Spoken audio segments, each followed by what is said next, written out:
Lots to be done. Are you ready to get back to work? With pleasure. With pleasure. Welcome back, Bond fans. It's 00 Joe here, and I have to say I am glad to be back. Now, some of you may be wondering where I've been all this time. Well, let's just say it was a mixture of health issues. I fractured my leg over Christmas and was in immense pain. That and the blood clot didn't exactly help either. Also some technical issues, like my computer basically started acting up, so it took me a while to get it fixed. I had to delete some of my old editing software. I had to get brand new software. I had to spend time learning how to use this software. Oh, you know how it goes. And then just random work and personal problems just kept getting in the way. So I decided to try and kick things off by starting this new series that will hopefully get me on a more regular schedule. So I've been interested in a lot of these videos that came out. It was like 10-15 minutes of useless information about a certain franchise. And I thought, oh, there's absolutely so much useless information about the Bond franchise that's just bursting out of my brain. So I might try and do a series of these videos. And well, again, I just have to say it's glad to be back, and let's get started, okay? Now, pay attention, Bond fans. In the original script, Dr. No was a monkey. The tagline in the original theatrical trailer was 007. The 00 means he has a license to kill when he chooses, where he chooses, whom he chooses. This was the first film where Sean Connery played James Bond. He played the character in 6 official Bond films and 1 unofficial film. Ian Fleming thought Sean Connery was miscast since he was Scottish. A little hard not to take that personally, but we'll let it slide. Over time, however, Fleming grew to love Connery in the role. He even made Bond's father Scottish as a reference to Connery's heritage. Fleming said the film was dreadful. Simply dreadful. The film was directed by Terence Young. He also directed the follow-up, From Russia with Love. Most of the sets and furniture were built slightly smaller than usual so Bond would look bigger. I suppose that's one way to make your character larger than life. Connery was paid $20,000 up front. He was also given a percentage of the profits. Since the film was far more successful than anyone actually expected, he walked away with a grand total of $125,000, which, adjusting for inflation, would come to roughly $1,260,000, give or take. The Bond theme song first appeared in this film. Its original title was Bad Sign, Good Sign. The theme song was created for a musical based on the novel A House for Mr. Biswas. When the musical was cancelled, however, the music was offered to the Bond franchise. The music originally had lyrics that tell the story of a man who is cursed to kill people, including his father, by sneezing. Here is a sample of the original lyrics. I was born under a bad sign. All of Trinidad said it was a bad sign. Hindus and Chinese, Africans and Portuguese, everybody worried about my sneeze. Achoo. Bless you! Q is the man who invents gadgets for the British Secret Intelligence. His scenes with Bond have become iconic due to the characters' banter with each other. In this film, he goes by his real name Boothroyd. In the novels, his first name is Joffrey. Boothroyd is played by Peter Burton. He was replaced by Desmond Llewellyn in the following films. The film is based on the 6th Bond novel. Dr. No's first name is Julius. Almost every main Bond villain has a physical abnormality. In Dr. No's case, he has mechanical hands. Dr. No is killed by falling in a cooling vat. However, in the original novel, he drowns in bat droppings.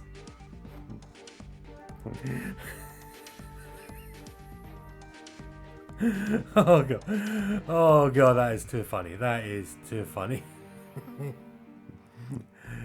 I'm not gonna lie to you, I kind of struggled with a joke for this one. It was more of a too many jokes to choose from. So let me just say this. He wouldn't have been the first German to die this way. For those of you who don't know, look up the Erfurt latrine disaster. Trust me, if you like laughing at the expense of rich people. Oh god. Although Dr. No is supposed to be of Chinese and German ancestry, the actor who portrayed him, Joseph Wiseman, is Canadian. The film inspired a comic book in December 1962. It first appeared in Classic Illustrated number 158A. Dr. No was inspired by the title character in the Fu Manchu novels, which were written by Sax Rohmer. Fu Manchu is seen as one of the most defining archetypes of the evil criminal mastermind. He was played by Christopher Lee in The Face of Fu Manchu, The Brides of Fu Manchu, The Vengeance of Fu Manchu, The Blood of Fu Manchu, and The Castle of Fu Manchu. Also, Lee was in fact considered for the role of Dr. No, but he did go on to play the villain in the Bond film The Man with the Golden Gun. Playwright and actor Noel Coward was considered to play the main villain. The production designer Ken Adam built all the sets, including Dr. No's enormous lair, for less than £30,000. Although the film opened in England in October 1962, it didn't arrive at America theatres until May 1963. Connery was cast after the producers saw him in the 1959 film Darby O'Gill and the Little People.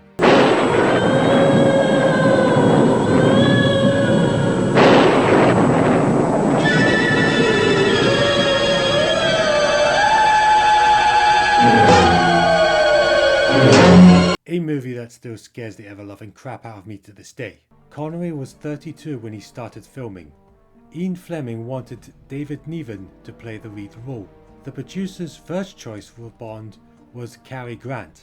Swiss actress Ursula Andress plays the first Bond girl, Honey Rider. Her white bikini scene is an iconic moment in the entire Bond series. Andress helped sew her bikini herself because she wanted it to fit perfectly. Her bikini was sold at an auction for $35,000. Ursula Andress' voice was dubbed. In the novel, Honey Rider's full name is Honey Chili Rider, which apparently means sweet child.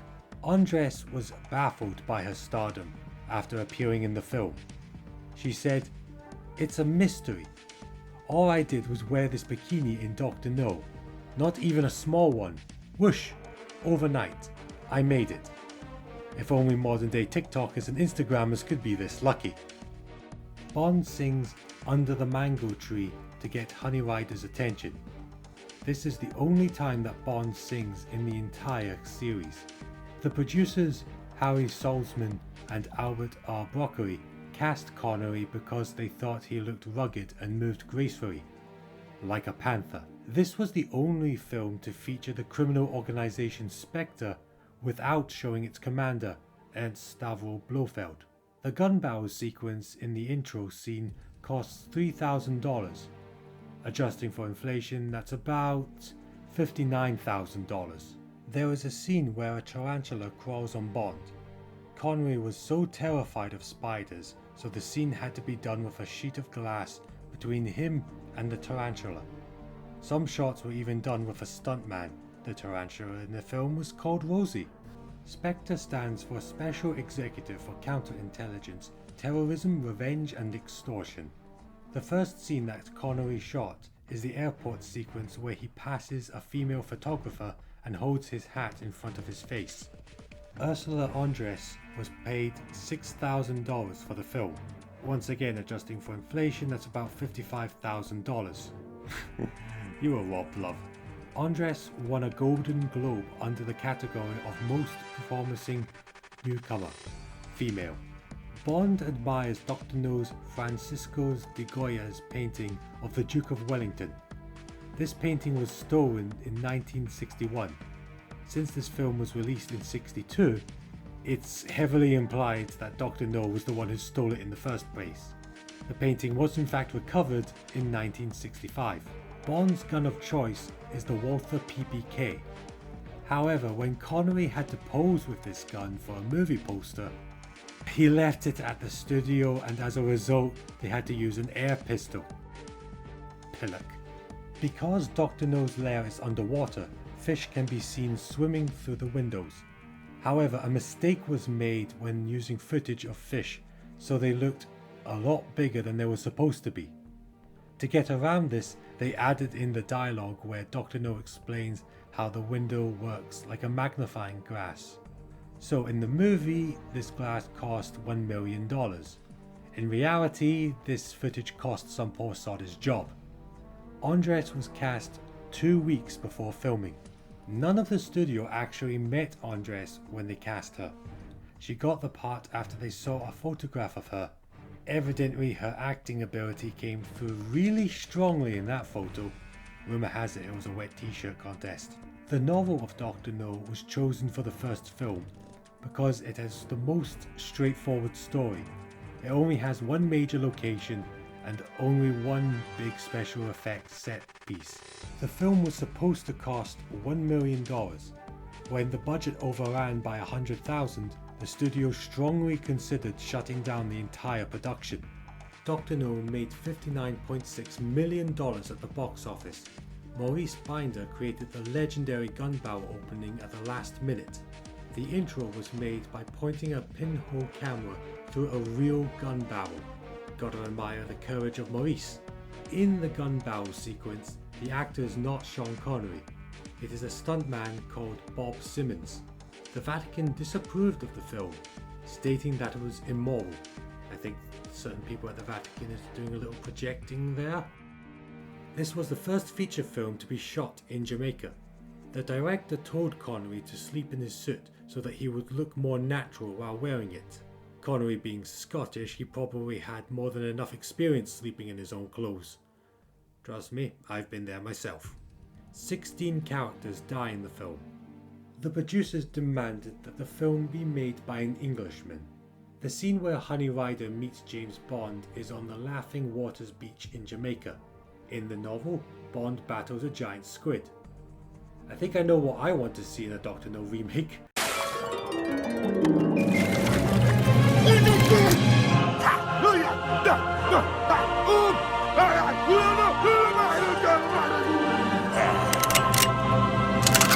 The novel the film is based on was supposed to be called Commander Jamaica.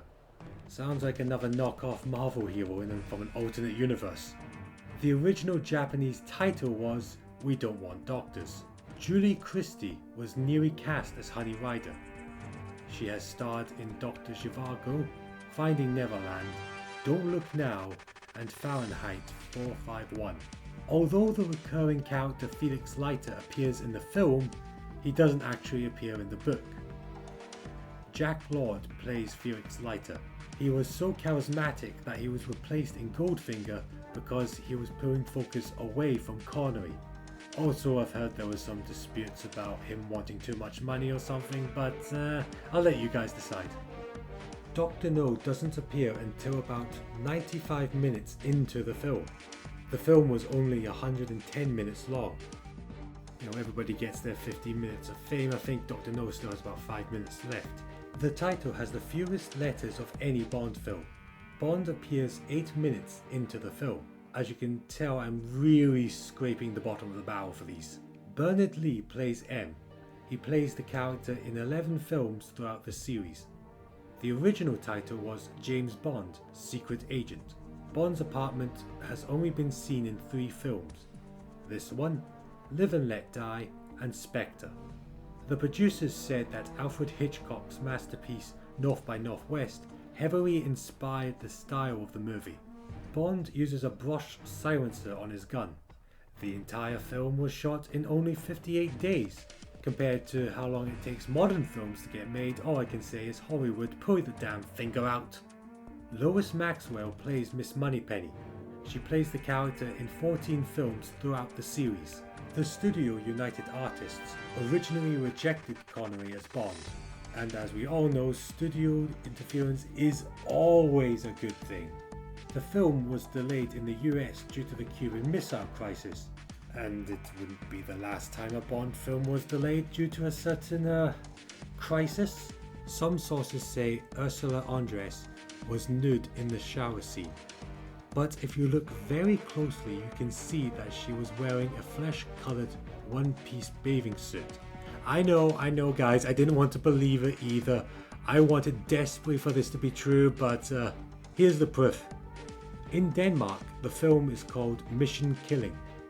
In Brazil, the film is called 007 Against the Satanic Dr. No.